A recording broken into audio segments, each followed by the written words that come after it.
Okay, so one of the biggest myths about being in the residential assisted living industry is, oh my God, well first there's so many. I'm like three are coming to mind. So maybe I'll do the three biggest myths in residential assisted living. One of them I would definitely say is you have to work in the home. You have to live in the home, right? You have to take care of the residents. And that is just not true. You know, most of our students and me, myself, we're real estate investors.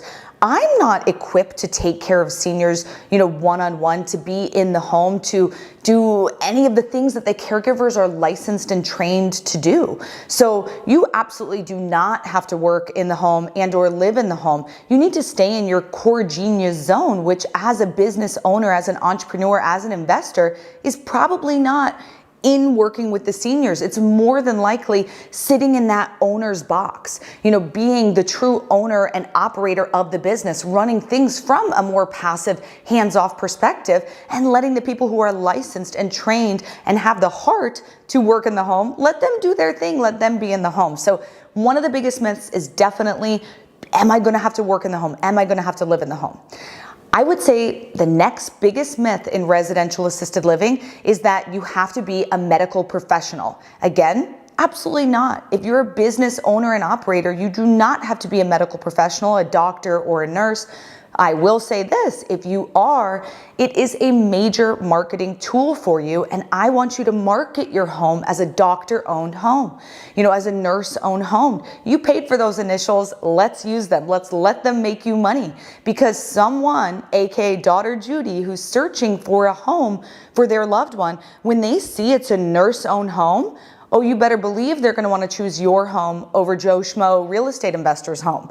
So you do not have to be a medical professional, but if you are, it's a feather in your cap. It's a big deal, and I would definitely say, let's use that. One of our students, Illich and Ria, they're out in Minnesota, and he's a doctor, she's a nurse, and so they market their home all day as a doctor, actually Minnesota's only doctor and nurse owned residential assisted living home.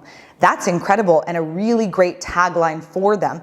Whether they're the first and only now, they're always going to hold that title of first, even if someone comes along and knocks them out of the only. So definitely you don't have to be a medical professional to be in the residential assisted living industry, and that is a big myth. I would say the third big myth in residential assisted living is that it's going to cost you a ton of money to get started. That's just simply not true.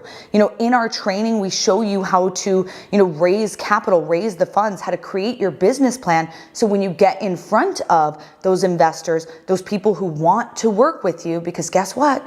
Most people are begging for an opportunity to have their money make money. Like Mr. Wonderful says, right? I want to put my money out and have it come back with friends.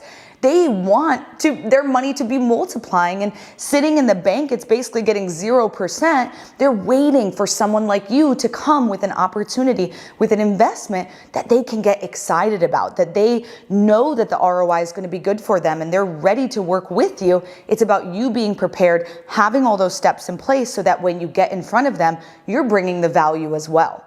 But you having to use your own money, As Robert Kiyosaki says, you're being lazy. And he yells it. I didn't mean to yell at you, but you know what it means.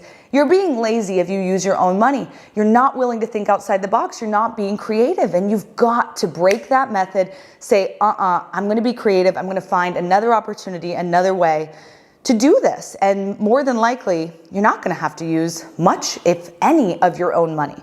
So those are definitely the three biggest myths in residential assisted living.